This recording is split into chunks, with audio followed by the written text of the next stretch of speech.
All right, guys, we're back again with another great episode of PFREI, Passion for Real Estate Investments. I'm your host, Fuquan Bilal. Today, we have Will Dennis on the show with us. So Will co-founded South Florida Wholesale, a wholesaling business, and we're going to talk about that, especially in today's climate, how the wholesale business is doing. The business is doing over $7 million in revenue a year. That's awesome. We'll dig into that also. He also has done over 350 deals to date with over 40 fix and flips and 25 rental doors. So heavily invested into real estate with some wholesaling, fix and flips and rentals, have some diversity going there. He runs a wholesale boot camp.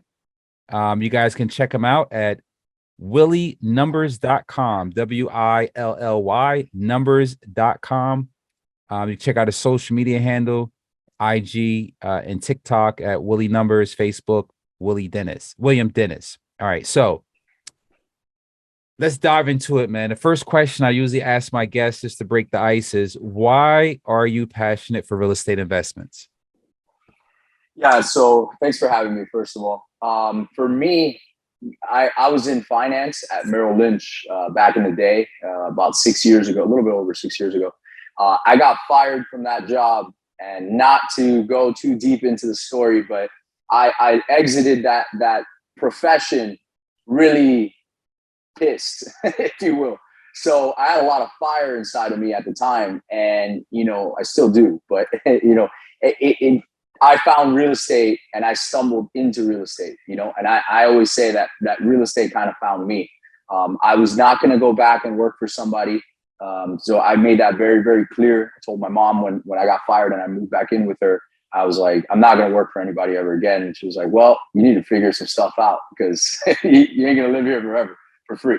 So, and I did, and I was putting out bandit signs for a diabetic testing strip business at the time. I was a college graduate, but I had so much passion for it. And till this day, I do have so much passion for it, because it afforded me the ability to live the life that I do today. And it also, man, I was a firm believer, like, dude, anything I can set my mind to, I can really do, right? And real estate allowed me to do that. And it's a super low barrier to entry, but man, you can skyrocket if you put in the work. So that's where my passion lies. And I've seen people's lives transform around me that I've helped, myself included, right? My mom, a lot of family members and stuff. So I have a deep passion for it, because it just changed my life. I know what it's like. Yeah, I like that explanation, life-changing events. And once you get involved with it, like for me, I cut my teeth in 99, and the first 6 months I landed a great deal, made half my salary, and that's really all it took. First, it was about the money, just to be quite honest. It was just about Yep. I can Mm-hmm. make more money in this business, and then it became about the impact, from where I grew up at, invest in the communities where we had slumlords, and gave me the opportunity to revitalize the area and add value to the community. Then that became passionate for impact, and just a mixture of Sure. that is what keep it going. So I love to hear other people's stories, especially when what you're doing are impacting other people's lives, like your family members, communities, and stuff like that. That's really near and dear to me. Let's really Yep. like jump right into. I'll chip away first at wholesaling. The chatter that's happening is very tough in this climate. Still, to wholesale, I know people are still wholesaling deals, but the volume is not there. First, we had the big eye buyers coming in, taking over the market. A few of those guys went out of business. They were a threat to some wholesalers. And then we just had this pivot in the market. We had this huge wave when PP loans was out after COVID, and everybody, it was almost like 2006, 2005 to 2007 again, right? Where everything was just up, up, up. And I'm sitting back like, something got to give. All this helicopter money out. Interest rates are super low. The next door neighbors talking about they flip houses now. I mean, so, It's you know, very true. Florida's been hot for a while. It's still continue to be hot, but how did that affect you when the transition happened? Once interest rates start increasing, most of your buyers, if you're wholesaling, I would assume, are guys that's using hard money. And the hard money is like, 11 and 2, 11 and 3, or whatever it is today, probably 14, 15%. How is that affecting your wholesaling arm of the business? Yeah, so we had our best year ever last year, right? We've been a seven-figure business for the past 3 years, right? Our biggest year was last year, was 7.3 million. in gross revenue. That was amazing, right? We did north of 130 plus transactions in the year. So coming into 2022, we were badasses, right? I don't know if you can curse on the show or not, but if you can, Yeah, you can cool. be yourself. Dope. You can be yourself. Dope. Dope. So I'm not gonna lie, I like to curse sometimes, but we were kicking ass, and taking names. I was just telling somebody else this. It got to a point where my disposition manager would tell buyers, hey, 20 something buyers want to go to a property, and they're like, hey, we're showing it at 11. Oh no, I can't make it at 11. I guess you're fucked. You're not going to the show, right? Like, we didn't really care. And it got that to that point where it was so aggressive and it was just moving so fast, right? So to answer your question, about 6 months ago, we started to pivot, do a lot more novations, some creative financing. My background's in finance. So I did see the writing on the wall, so to speak, from a financial perspective, where I saw the interest rates, right? I saw things slowing down. I also just common sense 101. I was selling houses in the hood for $400,000 to a retail buyer on a flip. That doesn't make sense. You know what I mean? Yeah. So using common sense, you're like, all right, how many people are going to be able to afford the product that I have? And the answer was, well, as many as can have affordability to be financed. Once you took the financing out, now you got a problem, right? So yes, our business has slowed down in terms of volume, right? But where we're picking it up is pivoting to novations, deeper discounts, fixing our own, fix and flip sometimes, using private money, leveraging relationships, making sure that our spreads are worth it, buying in certain areas where we know are still hot. It is still a very hot market, and particularly in my market, which is South Florida, right? We're a little insulated, if you will, from the rest of the country, because we did have a lot of influx from COVID. A lot of money came down here. Naturally, there's a lot of money in South Florida anyway. There's a lot of cash, there's a lot of foreign money, et cetera, right? So cash is not an issue on the sidelines. Where people are scared right now is, well, do I buy it? What's it going to be worth, right? It's tough to peg an ARV right now at what's going on. Because right now, if I'm acquiring a deal today, which is November 16th, and I'm saying, hey, ARV of this property is 450, I feel that way, right? Well, I gotta naturally, in that business model, you're looking out 3-4 months at least to hitting. You're saying my ARV is going to be 450 in 3 to 4 months. I can no longer feel comfortable, and I haven't felt comfortable with that for the last 3-4 months, that I'm going to hit a higher ARV. I think ARVs are already going lower, and proof's in the pudding. So now I have to underwrite as a buyer, and I have to say, hey, ARV was 450. I need to plan, in my opinion, that ARV is going to be 400, 410. I'm planning, that's just how I'm underwriting. And I see it from the buyer's perspective because I'm also a buyer myself. So yes, the volume has slowed down, but I believe that it's a transitionary period. We've maintained the flow of marketing, because we went through this in COVID. When shit hit the fan with COVID, there was that 3-month little weird buffer period from like March to June, July, where nobody was selling. We couldn't view houses. Buyers were backing out of escrows. They were like, oh my God, the world's ending, right? The market's going to crash. And what happened? Complete opposite. The market took off, but we doubled and tripled down in marketing. And what I'm trying to say is we're doing the same thing, because right now we're playing for Q1 of 2023. I firmly believe that a lot of fireworks are going to happen in Q1 of 2023. The reality is going to set in. And there's really two things that can happen. It's either the interest rates are going to correct back down. I don't see that happening at all. Or prices need to start correcting. That's just it. I mean, it's simple economics. So prices are already adjusting, right? And you still have what I call ghost inventory on the market, where it's all those sellers that rushed, they bum rushed the bar right before last call, right? And they're like, let me see if I can get a drink. But it's over already. They're not serving drinks anymore. So you're just like there twiddling your thumbs at the bar, like, yeah, I'm going to get one. And it's like, no, you're not, man. The bartenders are already gone. The whole bar's closed. You're just sitting there. So that's what's happening right now. And as that inventory starts to sit 60, 90, 120 days, prices are reduced, and either inventory is going to come off and sellers are going to be like, you know what, I missed my chance. I'm not going to sell. You can't refi anymore. That's over, right? There's no period to refi because the interest rates just aren't there. So you can't capture equity anymore. Home equity line of credits are pretty much gone. And so the only other other option you're left with is, well, I got to reduce my price. If I need to sell, I got to reduce my price. And if not, then you need to get good at creative financing and picking up properties on terms. Yeah, That's what I see. Great information, and thanks for the share. So I heard a few things and want to educate the audience on some of the terms that you mentioned that they may not be aware of. We have a lot of accredited investors who listen to the podcast and novice people as well. So first, let's start with the novation piece. Let us explain to our listeners what innovation is. So it's really a strategy where you can actually partner with the homeowner to sell the house. I'm just doing a high level view of it without kind of buying a property directly for them, right? You're taking an option on a property. You have some equitable interest in there, some agreement signed. You get to go in, do your thing to get the house positioned for sell it, the seller get the bag they want, and you take the difference. Right. All right. Good. Yeah. So a novation, the easiest way to break it down, that was a great explanation, but really it's a long wholesale. It's a legal way to wholesale a property to a conventional buyer. That's really what a novation is. Novations have been used for a very, very long time. It's been called different things throughout the years, like anything, right? Wholesaling used to be called quick flip real estate. I'm sure you remember that, right? Fast turn real estate. Now it's wholesaling, right? It's a hot topic, but right now novations are great because there are a lot of properties that, for example, a great candidate for a novation. Let's say ARV is 400. Seller wants 320. House doesn't need that much work.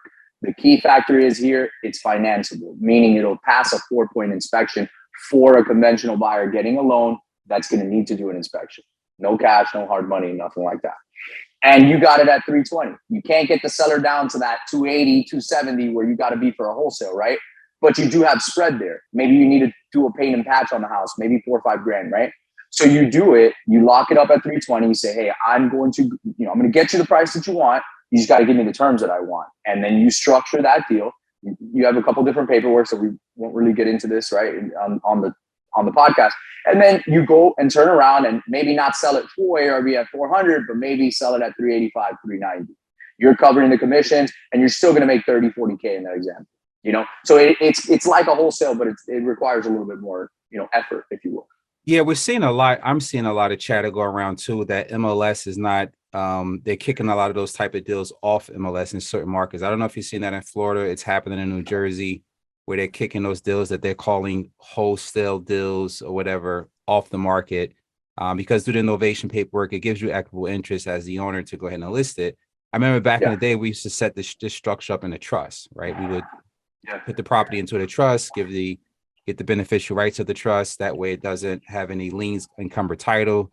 It changed into a trust instead of the person name. And then we would give the seller the bag, whatever they wanted at that time. And we got full control of the property to go make renovations, do what we had to do it, nothing encumbering the title. So this is similar to that also, but we're starting to see if it's structured like that, at least in New Jersey, MLS is starting to push back on that. Are you seeing any of that in South Florida?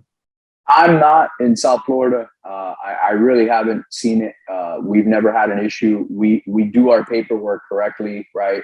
There's a lot of, and I'm not sitting here saying I'm an expert on novations. A good friend of mine that Eric Brewer, is a stud at that.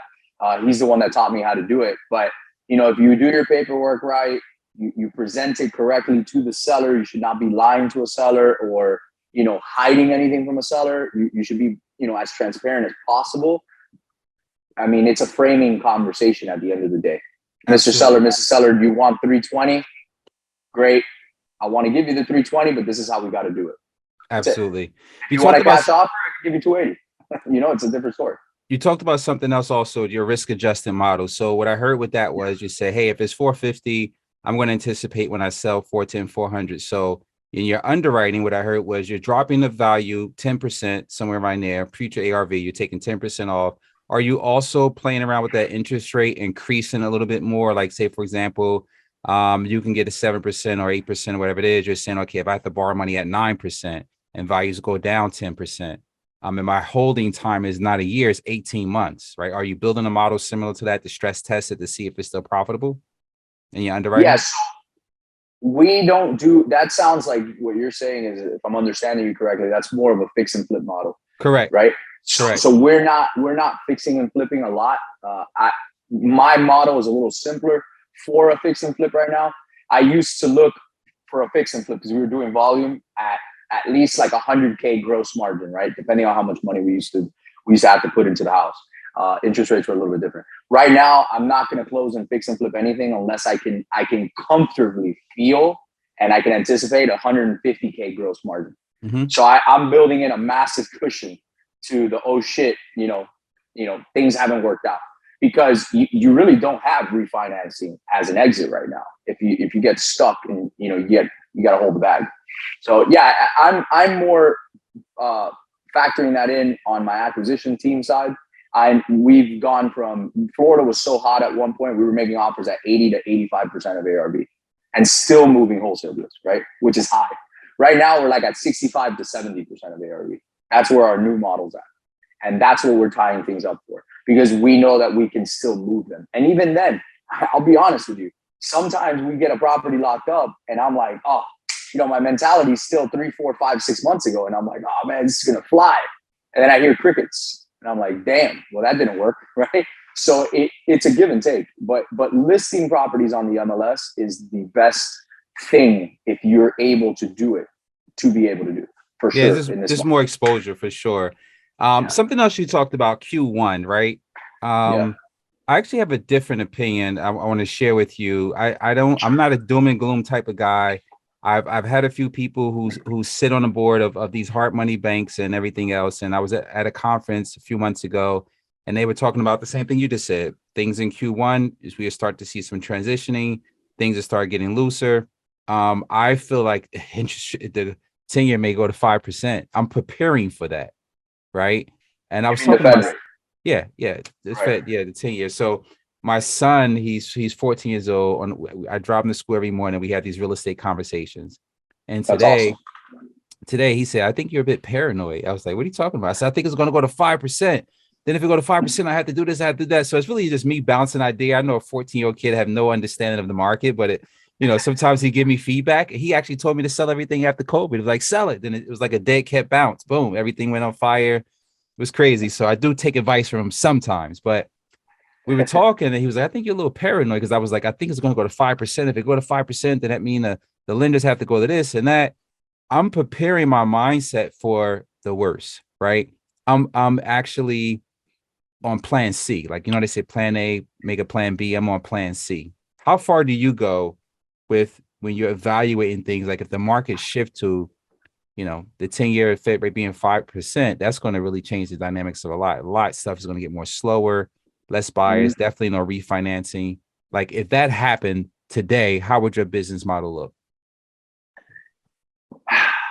My business model is primarily wholesaling.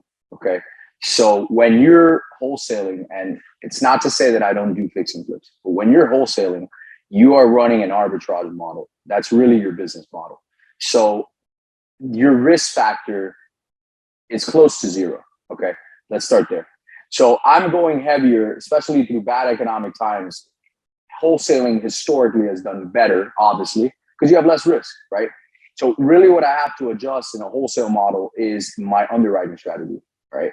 And I just have to become better on the front end, and I have to become better on the back end, meaning I have to be more creative on the disposition side, which right now everybody was super, super, super focused on acquisition, and disposition wasn't an issue. Now it's like the complete opposite. Now acquisition's super easy, disposition is tough, right? Because the rates, everything's changed. So, to answer your question, if the rates continue to go up, it's just going to be a price adjustment model. But as far as rehabs, I'm not touching rehabs right now. I'm really not, unless it's a steal. Honestly. Yeah, but your buyers are, though.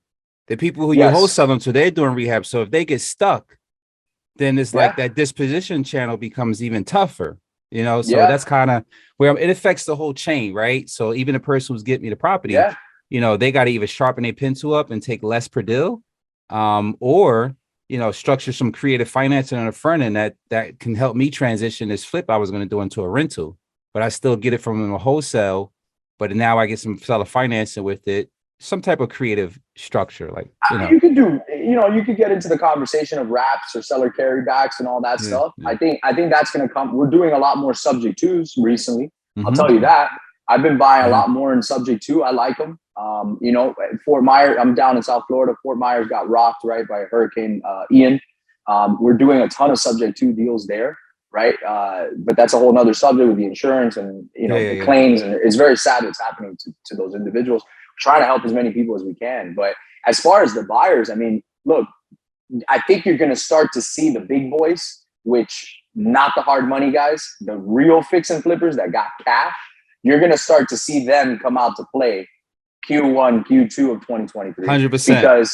Because they've been waiting on the sidelines and they're the auction type buyers. The guys that show up with the cashier's check at the doorstep and they're like, here you go, 300 grand, I'm ready to close today. So those guys and girls are going to come out to play harder. And I think, to answer your question, I think what we're seeing is, and in my opinion, I think it's great. A lot of people that treated this as a hobby for the last 2 years, it's like, oh man, everybody and their mother's flipping a house, so why can't I, right? And they could do no wrong. But it wasn't because they were good or professionals. It was because the market was allowing for that to happen. Yeah, the wind was in everybody back. Listen, it's easy to sail when you got wind, right? It's easy, right? Now what you're going to see is the real sailors come out and, they know how to tack the line and this and that. And I'm not a sailor by any means, but I've heard. But, you start seeing these guys that they're very, like some of my best buyers right now, they're more like, hey, man, talk to me in Q1 of 2023. I'm done buying for the year. I'm good. I'll take a hit for the 2-3 months. I'll take it. Now if they can pick something off where they're like, ooh, that's a really good one, I'll take it. Sure. But also they can afford to, cash is king, right? And it's even more so right now. If you have cash, like I'm making extra low offers because I know that there's a lot more turmoil in the market. So when there's blood in the water, right? That's what I'm seeing. Where if I could go for an extra discount, I am. Because the market is going to afford it right now. And I think as days and months and weeks go by during this turmoil and rates keep getting higher, et cetera, inflation, whatever, you're going to start to see more inventory sitting and more price adjustments. It's just natural. It has to happen. Awesome. Really appreciate you coming on the show today. But guys, check out Wholesale Bootcamp. Make sure you go to www.willienumbers.com. Check them out on Instagram, TikTok, and Facebook. Another great episode, PFREI, Passion for Real Estate Investments. I'm your host, Fuquan Bilal. Be sure to check us out on all the social media channels and anywhere you can find a podcast.